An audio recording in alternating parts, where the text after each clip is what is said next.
Ал балалар, қазақ тіл сабағын бастаймыз, иә? Көңіл күйлерің қалай? Жақсы. Сабаққа дайындықтарың қалай? Жақсы. Олай болса, бір-бірімізге сәттілік тілеп қояйықшы бүгінгі қазақ тіл сабағына. Ал сәттілік кім қолынан ұстайды?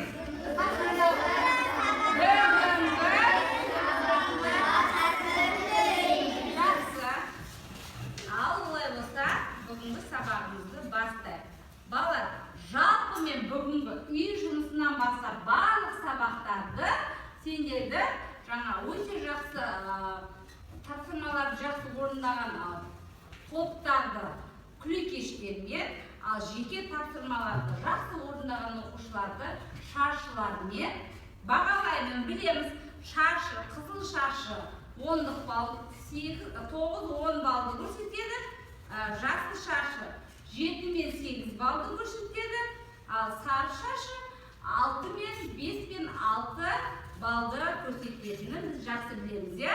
Олай болса, сабағымызды ары қарай бастайық. Үйге қандай тапсырма берді? Іңкәр? Үйге 85-ші жаттығу кірді. Жұрнақ пен жалғауды жалғап жазу. Жақсы, түбір сөзге жұрнақ пен жалғауды жалғап жазу. Олай болса, бірінші сөзіміз таза сөзі. Кім айтады? Тазалықтар. Таза түбір, тар жұрнақ.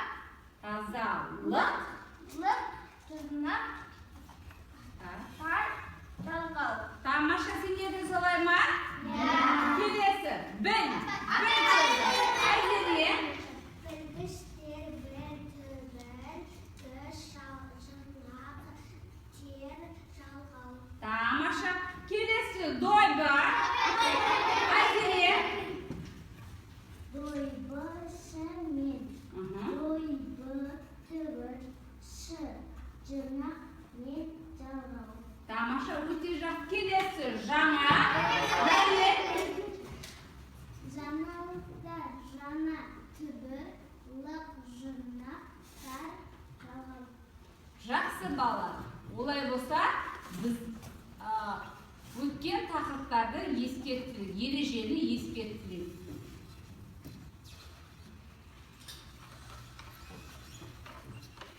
Ал ережені сұраймын. Дайын болайық. Түбірден кейін жұрнақ пен жалғау жалғанады ма дейді. Айзере. Сөзге жұрнақ та жалғау да жалғана береді. Жұрнақ бұрын, жалғау жұрнақтан соң жалғанады. Тамаша, өте жақсы. Жарайсың.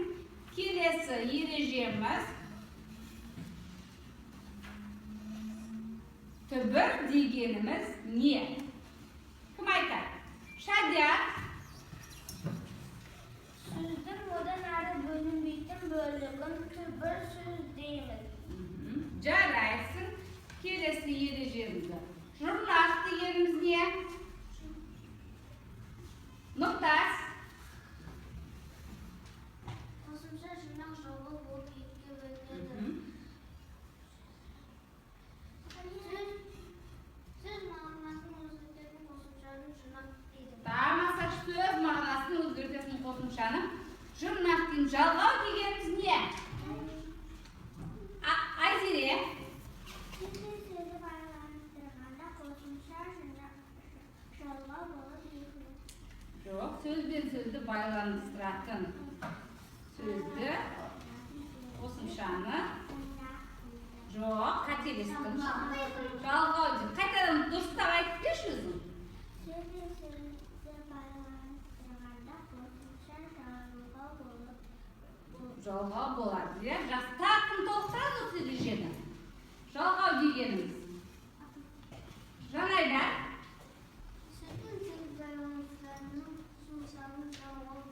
Жақсы, тамаша. Балалар, келсеңіз бар? Жарайсыңдар. Олай болса, ережені өте жақсы біледі екенбіз. Енді ары қарай сабағымызды жалғастырайық. Енді олай болса, Бүгінгі күндерін жақсылап жазып қояйық. Дәптерімізді ашайық. Бүгін ақпанның 15-і сынып жұмысы жұрнақ пен жалғау деп жазамыз.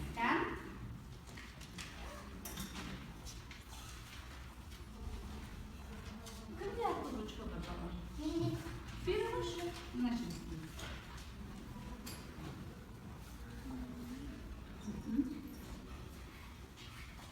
Al, әдемі жазамыз.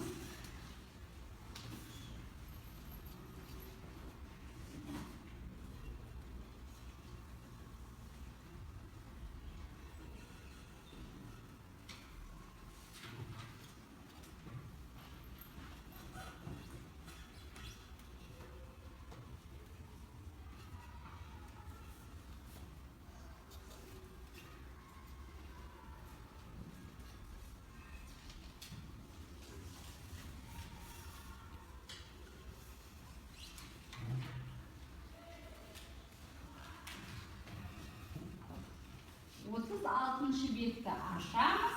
Көркем жазу ретінде 86 жаттығуды көркем жазуды етіп жазамыз. 86 жаттығу.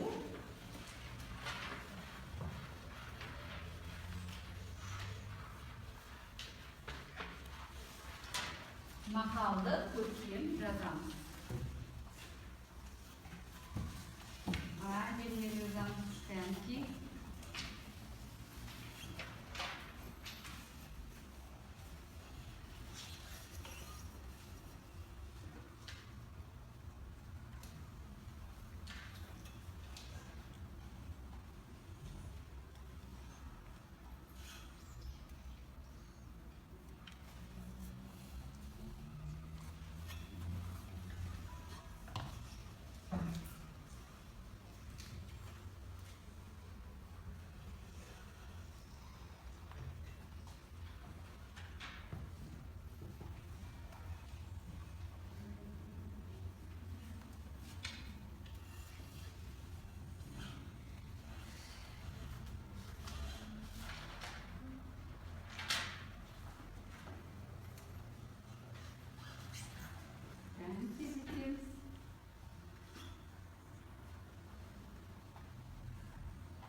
Tezdettiğimiz tane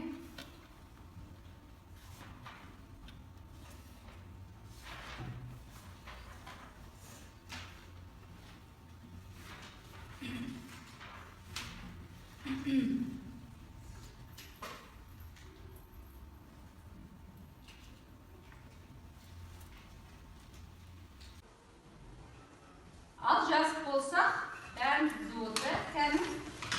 Балалар енді осы мақалды мағынасын қалай түсінесіңдер? Мен сендерге осы жерде сендерді топқа бөлдім балалар.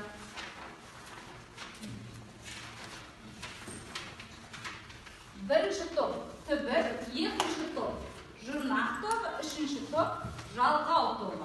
Олай болса, бірінші топ оқушылары мына жерге топтасып, осы мақалдың мағынасын ашайық. Екінші топ. Мына жерге топтасайық. Үшінші топ. Мына жерге ал.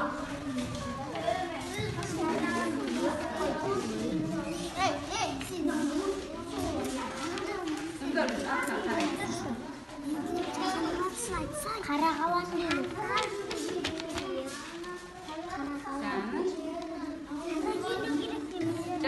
Жаза берсін. Айзере.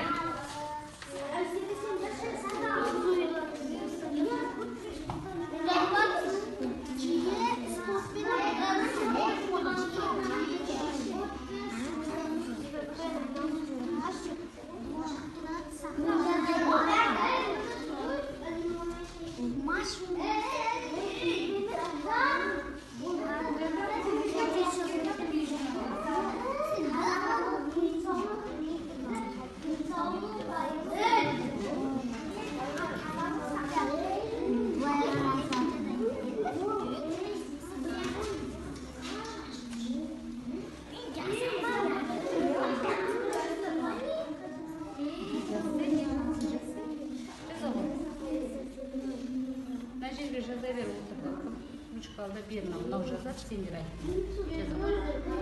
Мына екеуіне айтып тұрдым да жазады.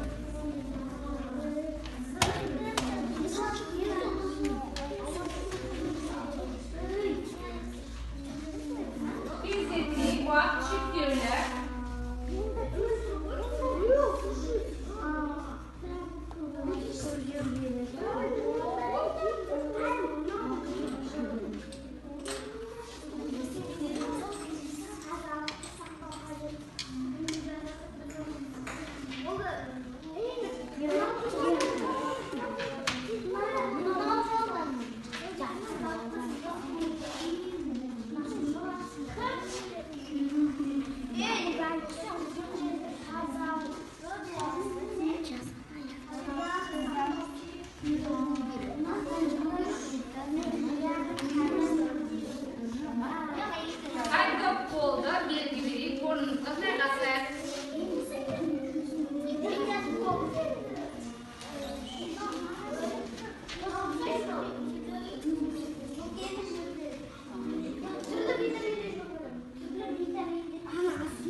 Vitaminler jep тұру керек. Жарайсың әкелі отыра ғой.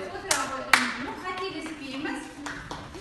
Ал кеттік ары жалпы тазалық денсаулық негізі, денсаулық байлық негізі деген балалар.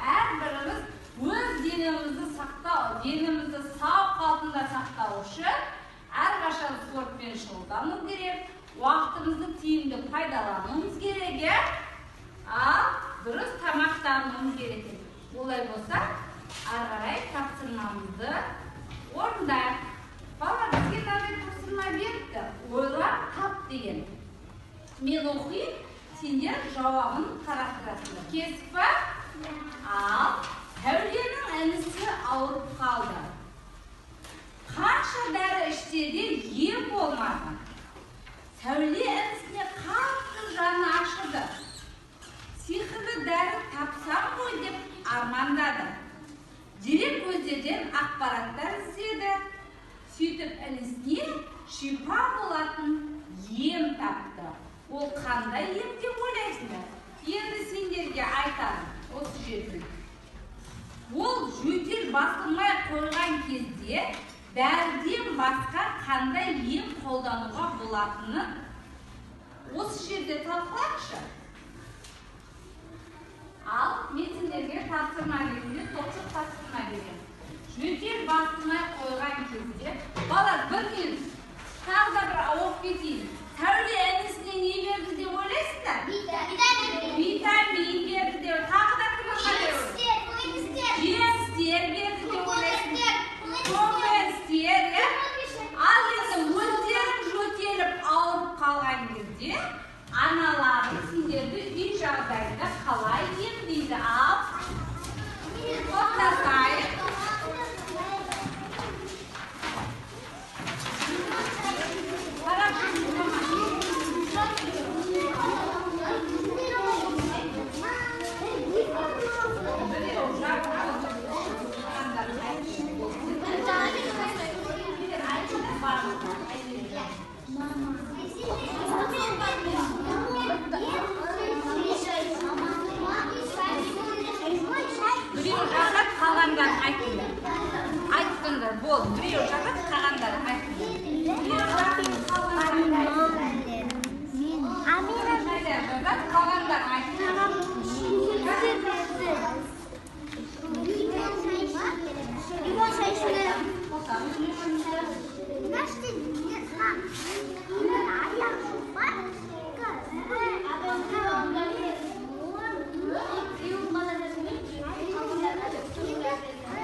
Yani kalan doğrultuda basayım. Mutaz.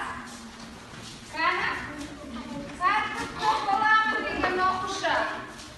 Yani tartipte bolamı degen okuşu. İki şapalağız kuşu. Al, yürüyorlar. Al bir çıkıp, tübür topunu oyunu bileyim. Limonмен çay içu gerek. Limonмен şay şu gerek dedi. Süt, may, tozu gerek. Sütke maya şu gerek dedi.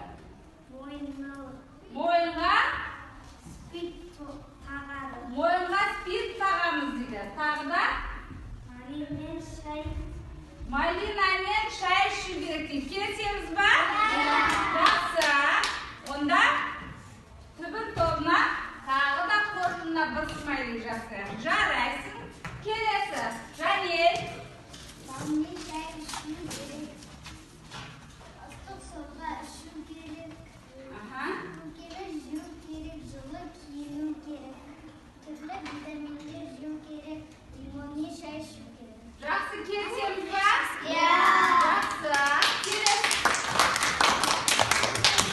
Балғау тобын тыңдай. Limonga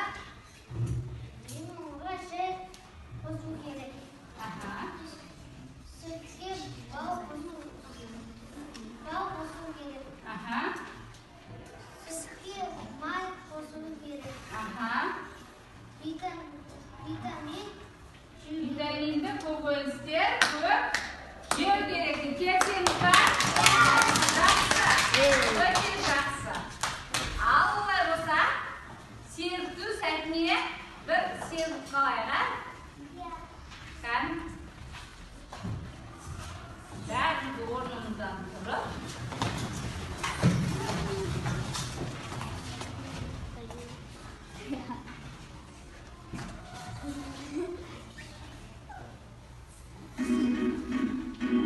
Көңілді смайликтерге билеп жіберейік.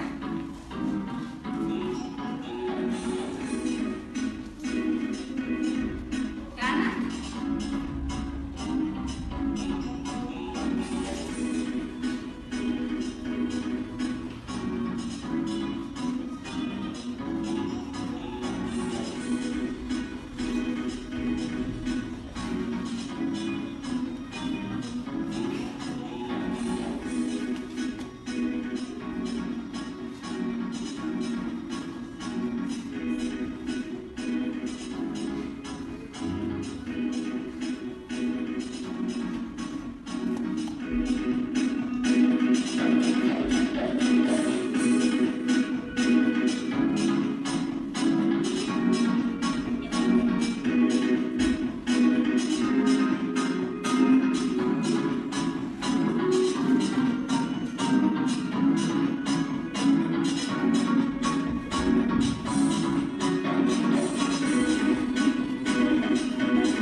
топтың аты сурет бойынша түбір сөзді табады.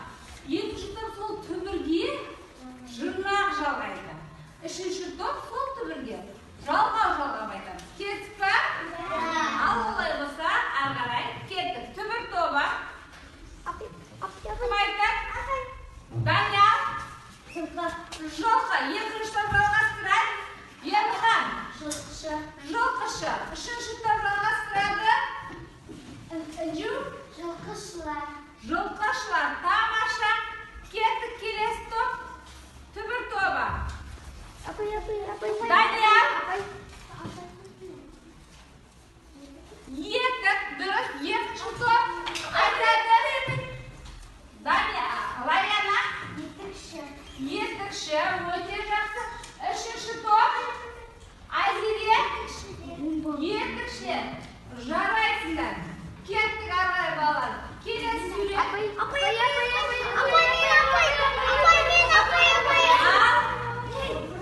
Домбыра, өте дұрыс.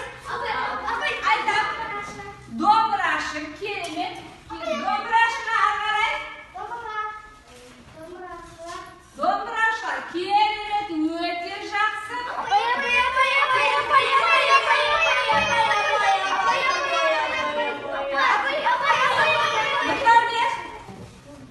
Футбол, өте керемет. Футболшы,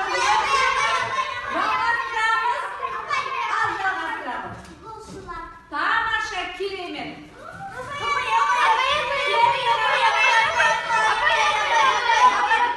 Олай болса, дәптермен жұмыс жасап тұрайық. 89 оқулығына қарай 89-шы жаттығуды көркем әдемі жазайық.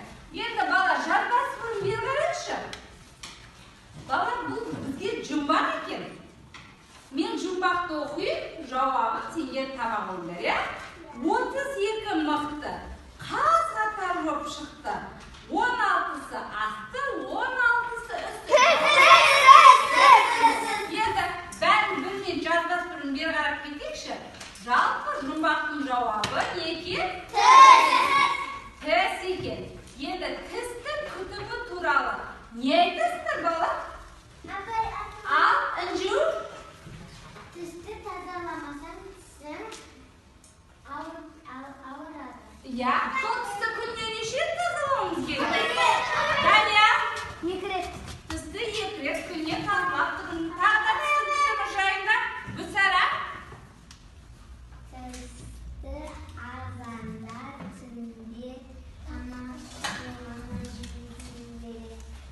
Аха, тамақтан кейін шайып отыру керек. Әр адамның кім айтады? Ал Айзере?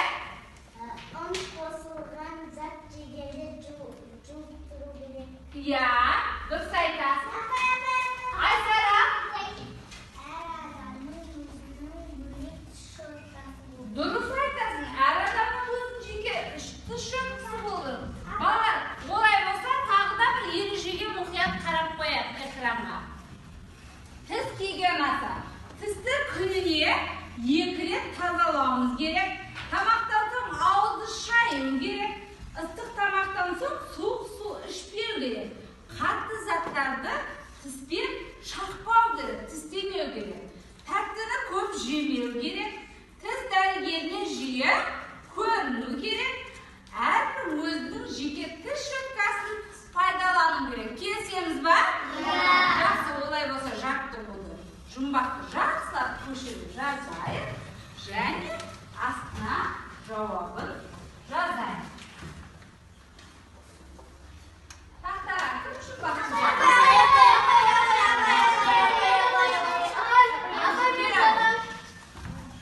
Інжу келе ғой. Нешінші жаттығу балалар? 89-шы. 89-шы жаттығу.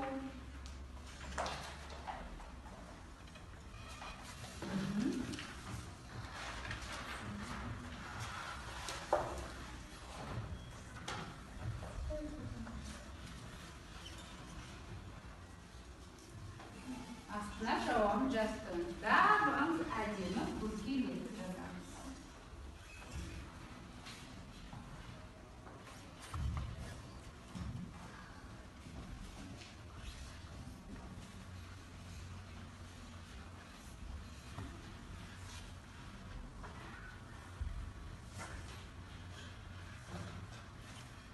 Өзіңіз қандай сұлуыңыз, жазуыңыз дәл сондай сұлу болу керек. Көркем жазамыз, сызықты толтырып жазамыз.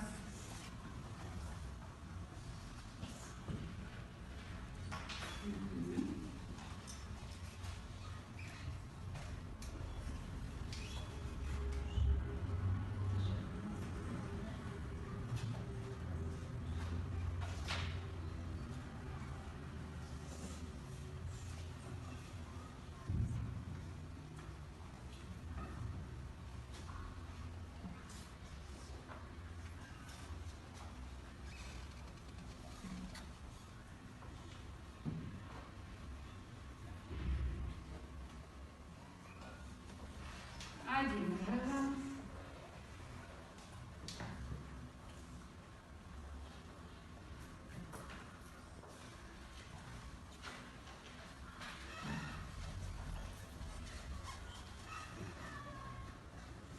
Сөзімізді табылып қарап, қате бар сияқты. Қаз, одан кейін сөзге қарап. Мына сөзге қарап.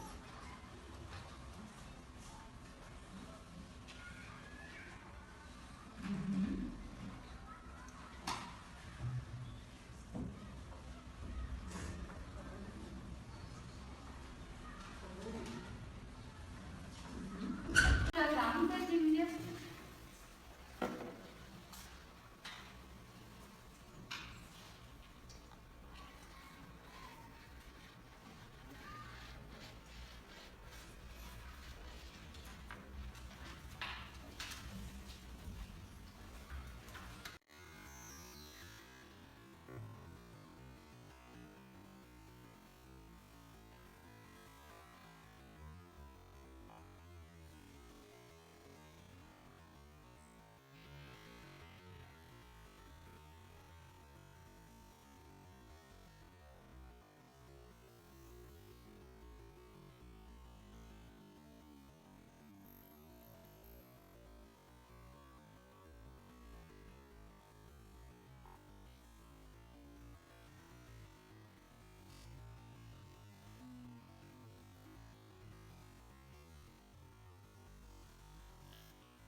Дұрыстап қарашы сол сөздердің қатесін. Үс.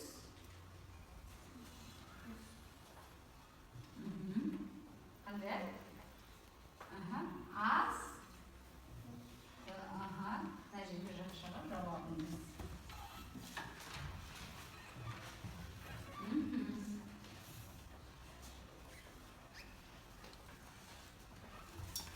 Жақсы. Болғанымыз кәп қалай отырамыз?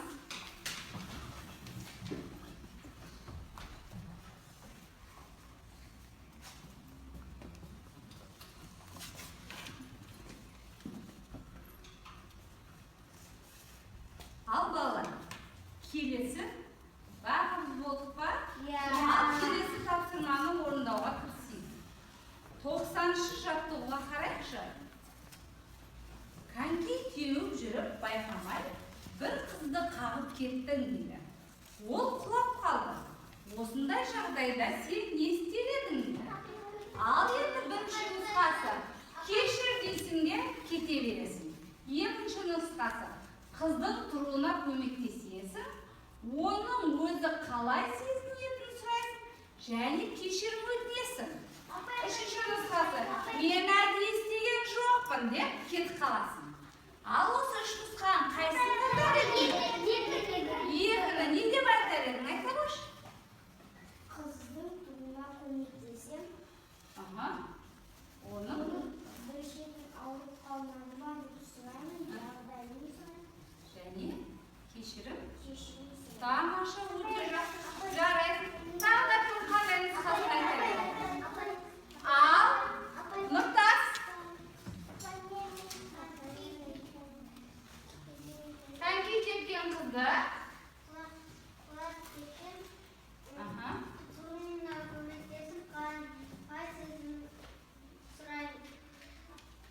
Кешірім сұраймын. Жақсы. Ернар айта қойшы, сен не істер едің? Коньки жүргенде бір қыз құлап кеткен. Одан кешірім сұрадым. Тамаша. Жақсы балалар, өте жақсы. Жалпы өзіңізден қателік кетсе, кез келген үлкен болсын, кіші болсын, ол адамнан не сұрауымыз керек? Кешірім сұрауымыз керек, иә? Ал енді олай болса, бүгінгі тапсырма сабағымызды жалғастырайық. Балалар, мен жалпы осы жұрнақ жалғау, түбір қосымша жұрнақ жалғауды ары жалғастырамыз дедік. Жалпы осы тақырыптар бойынша не өткенімізді қорытындылағым келіп тұр. Олай болса, алдарында тұрған жолақшаларды қолымызға алайық, тест сұрақтарына дұрыс жауап беруге талпынайық. Дұрыс деген жауапты мына жердегі жолақшалар арқылы көрсетеміз. Ал олай болса, бірінші сұрақты мен оқимын. Түбір сөздікті тап. А. Жаңалық. Ә. Күй. Б. Құрылысшы. Қайсы дұрыс десеңдер, сол жолақшасын көрсете қойыңдар. Қалған жолақшаларды төмен түсіп партаның үстіне қойып отырыңдар. Мен көре алмай жатырмын. Жақсы балалар, бәрінің жауаптарын өте дұрыс. Керемет. Келесі сұрақ. Жұрнақ жалғанға сөзді тап. А. Көдер, сары жолақша. Ә. Батырлық. Б. Досым, көк жолақша. Ал бір жауап деген нұсқасын бірінші қатардан болды, осы жолақшаларын көтеріп тұрыңдар. Көтер. Бірінші қатардан Айзеренің жауабы дұрыс емес, Даниялдың жауабы дұрыс емес, және Айсара, Даниял, Ақтілектің жауабы дұрыс емес. Екінші топтың жұрнақ тобының барлығының жауабы өте дұрыс. Үшінші топта Нұртастың жауабы дұрыс емес. Сонда бізде неге жауап? Батырлық. Жақсы. Келесі жалғау жалғанға сөзді тап. А. Зейнеткер. Ә. Қобызшы. Б. Гүлді. Сары, көк, қызыл жолақшаны көрсетейін. Ал бірінші түбір тобы өте керемет, бәрі дұрыс жауап берді. Жұрнақ тобынан Мадияр дұрыс жауап бермеді, сары. Ал үшінші жалғау тобы өте дұрыс жауап берді. Келесі сұрағымыз. Түбірге жұрнақ пен жалғаудың қайсы бір жалғанады? А. Жұрнақ қызыл жолауша. Ә. Жалғау көк жолауша. Б. Қосымша сары жолауша. Ал дұрыс деген жауапты түбір тобы кәдімгі көтерейік. Барлығынікі дұрыс. Жұрнақ тобынан Ақылбектің жауабы дұрыс емес, қалғаныкі дұрыс. Жалғау тобынан Бекжанның жауабы дұрыс емес. Қалған сонда жауап қайсы балалар? Қайсы? Жұрнақ бірінші келеді. Келесі бесінші. Өнер сурет сөздеріне тиісті қосымшаны тап дейді. А. Л. Ш. Қызыл жолауша. Ә. Ш. Лық сары жолауша. Және Б. Т. Ш. көк жолауша. Ал көтерейік дұрыс деген жауапты. Жұрнақ тобына түбір тобы бәрі дұрыс. Жұрнақ тобы бәрі дұрыс. Жалғау тобы өте тамаша. Сонда жауап қайсы екен? А. Л. және Ш. Келесі жалғастырамыз. Құрылысшы. Құрылысшы сөзіне қандай қосымша жалғаныпты? Жұрнақ қызыл, жалғау сары, түбір көк. Қайсысын дұрыс деп есептейсіздер? Ал түбір тобы сары, кім? Нұрдәулеттің жауабы дұрыс емес. Жұрнақ тобы Мадиярдың, Айзеренің, Елмұханның жауабы дұрыс емес. Қалған дұрыс. Жалғау тобы өте тамаша. Сонда жауап қайсы болғаны? Қызыл болған. Керемет.